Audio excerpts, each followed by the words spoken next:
আচ্ছা, আজকে আমরা ইংলিশ গ্রামারের জয়েনিং করব অ্যাডভার্বিয়াল ক্লজ দিয়ে। অ্যাডভার্বিয়াল ক্লজ সাধারণত সময়, স্থান, কারণ, ফল, পরিমাণ, ধরন, তুলনা, বৈপরীত্য, শর্ত, উদ্দেশ্য বোঝায়। এই অ্যাডভার্ব ক্লজ দিয়ে আমরা আজকে জয়েনিং করব। দুটো করে বাক্য, সিম্পল সেন্টেন্স থাকবে, এটাকে আমাদেরকে কমপ্লেক্সে করতে হবে। He came to my house, I was not at home. আচ্ছা, তার আগে একটু বলে নিই যে কি কি লিঙ্কার ব্যবহার করা হয় এই অ্যাডভার্বিয়াল ক্লজে। লিঙ্কার ব্যবহার করা হয় সময় বোঝালে হোয়েন, জায়গা বোঝালে হোয়ার, কারণ বোঝালে বিকজ বা অ্যাজ, ফলাফল বোঝালে দ্যাট, পরিমাণ বোঝালে অ্যাজ ফার অ্যাজ, ম্যানার বোঝালে, ম্যানার বা ধরন বোঝালে অ্যাজ ইফ, কন্ডিশন বোঝালে ইফ, ঠিক আছে, বৈপরীত্য বোঝালে দো বা অলদো, উদ্দেশ্য বোঝালে ইন অর্ডার দ্যাট ইত্যাদি বোঝানো হয়। এখন ব্যাপার হচ্ছে আমরা আগে উদাহরণগুলি দেখি, উদাহরণগুলি দেখার পরে লাস্টে লিঙ্কারগুলো আমি লিখে দিয়েছি। He came to my house, I was not at home. সে আমার বাড়িতে এসেছিল, আমি বাড়িতে ছিলাম না।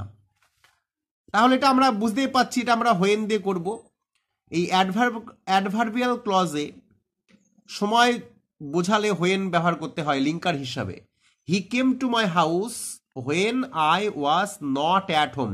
সবচেয়ে ভালো উপায় হচ্ছে উদাহরণগুলিকে শেষ পর্যন্ত দেখা এবং তারপরে সেগুলিকে লিখে নেওয়া এবং প্রত্যেকটা উদাহরণ ফলো করা, যে কিভাবে কোথায় হোয়েন বসছে, কোথায় হোয়ার বসছে ইত্যাদি লিখে নেওয়া। He came to my house when I was not at home. এর পরেটা রয়েছে he has been running temperature, মানে এখানে যেটা বোঝানো হয়েছে যে তার জ্বর এসেছে, তার গায়ের তাপমাত্রা বাড়ছে। গায়ের তাপমাত্রা মানে আমরা জ্বর আসাকে বলি।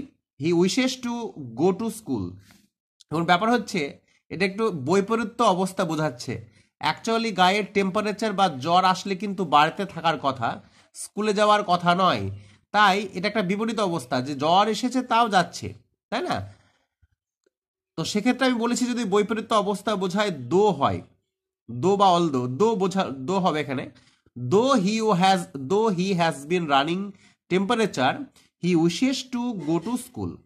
যদিও তার জ্বর এসেছে বা তার গায়ে তাপমাত্রা বেড়েই চলেছে, he wishes to go to school.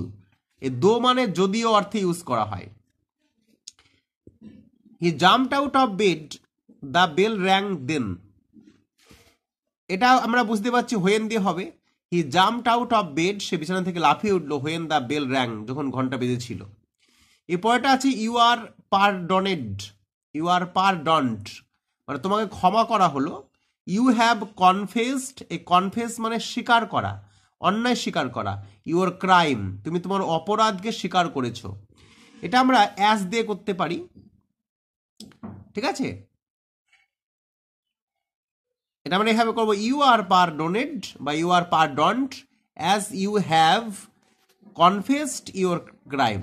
যেহেতু তুমি তোমার অপরাধ স্বীকার করেছো, ইউ আর পারডন্ড, ইউ আর পারডন্ড, ঠিক আছে?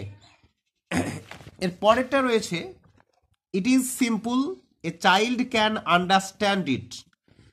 তাহলে এটা আমরা সো দিয়ে করব। It is so simple that a child can understand it.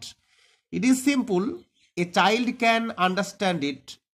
It is so simple, এটা এত সহজ যে, সো থাকলে দ্যাট লিখতে হয়। It is so simple that a child can understand it, মানে এটা এত সহজ বা এত সরল যে একটা বাচ্চাও বুঝতে পারে এটা। They learned the same things, তারা একই জিনিস শিখেছিল। লার্ন মানে শেখা। They could help one another in the homework. তারা, দে কুড মানে তারা পারতো, হেল্প মানে সাহায্য করতে, ওয়ান অ্যানাদার মানে একে অপরকে, ইন দ্য হোমওয়ার্ক মানে এই হোমওয়ার্কে। তাহলে আমরা এটা কিভাবে করব? They could help one another in the homework because, কারণ they learned the same things. এটা আমরা বিকজ দিয়ে করবো। তোমরা প্রত্যেকটা উদাহরণ লিখে নেবে, কোথায় বিকজ হচ্ছে, কেন হচ্ছে, কোথায় হোয়েন হচ্ছে, কোথায় হোয়ার হচ্ছে, কোথায় ইফ হচ্ছে, কোথায় সো দ্যাট হচ্ছে। এইগুলি একবার টোটাল উদাহরণটা যদি ফলো করতে পারো, মোটামুটি একটা আইডিয়া হবে এবং তারপরে নিজেকে বই পড়তে হবে। তাই বলছে don't get out of the train now, train থেকে বাইরে বেরিয়েও না এখন।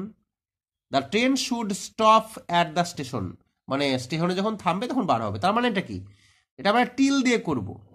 ওয়েট মানে অপেক্ষা করো, till the train stops at the station, মানে স্টেশনে ট্রেন থামা পর্যন্ত অপেক্ষা করো। টিল মানে হচ্ছে পর্যন্ত, হ্যাঁ, পর্যন্ত অর্থে ব্যবহার করা হয়। He will not be able to pay off his debts, এখানে ডেট মানে ঋণ, ধার, দেনা।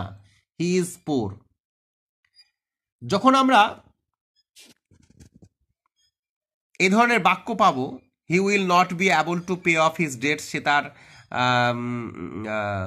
ঋণটাকে পরিশোধ করতে পারবে না, তখন যে কারণটা কি ঋণটাকে পরিশোধ করতে পারে সেই কারণটাকে আমরা অ্যাজ দিয়ে আগে লিখব, ঠিক আছে।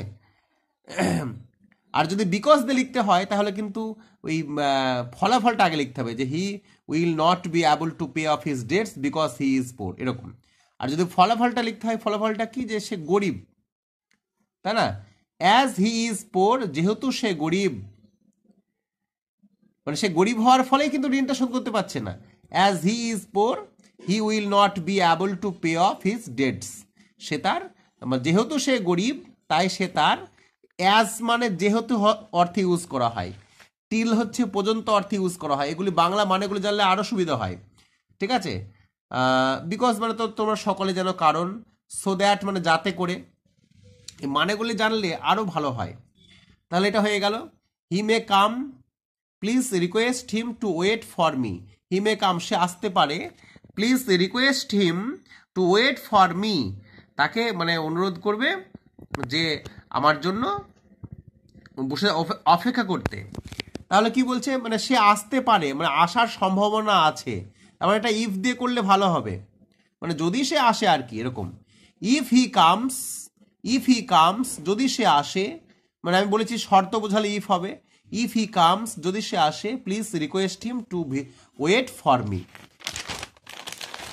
এরপরে চলো দেখি কি আছে। He is rich, I was in difficulty, আমি কঠিন অবস্থায় ছিলাম। He did not help me, সে আমাকে সাহায্য করেনি। এটা আমরা দো দিয়ে করব। দো, যদিও, হি ইজ রিচ, সে হয় গরিব, ধনী। He did not help me when I was in difficulty. দো এবং হোয়েন দিয়ে আমরা এটা করলাম। দো হি ইজ রিচ, আমরা যদিও সে ধনী, he did not help me, সে আমাকে সাহায্য করেনি, when I was in difficulty, যখন আমার কঠিন অবস্থা চলছিল। He is poor, he is happy, এটা আমরা দো বা অল দো দিয়ে করব। দো যদিও, he is poor, he is happy. We read, we learn, we read in order that we learn, মানে আমরা পড়ি যাতে আমরা শিখতে পারি। We read, we learn, we read in order that we learn. এইবার দেখো যে লিঙ্কারগুলি আমি এখানে লিখেছি, সেই লিঙ্কারগুলি when, where, because, as, that, though, if, হ্যাঁ, as far as, so that, in order that, till, until, since, before, after, এই লিঙ্কারগুলি সাধারণত ব্যবহার করা হয়। আমি আগেই বলেছি যে যদি সময় বোঝায় তাহলে কিন্তু হোয়েন, জায়গা বোঝালে হোয়ার, হ্যাঁ, কারণ বোঝালে বিকজ, ফলাফল বোঝালে দ্যাট, এক্সটেন্ট বা পরিমাণ বোঝালে অ্যাজ ফার অ্যাজ, ম্যানার বোঝালে মানে অ্যাজ, হ্যাঁ, তারপরে যেন, অ্যাজ ইফ, কন্ডিশন বা শর্ত বোঝালে ইফ, কম্পারিজন বা তুলনা বোঝালে অ্যাজ, ঠিক আছে, বৈপরীত্য অবস্থা বোঝালে দো, এইগুলি ব্যবহার করা হয়। প্রত্যেকটা উদাহরণ দেখবে এবং লিখে নেবে।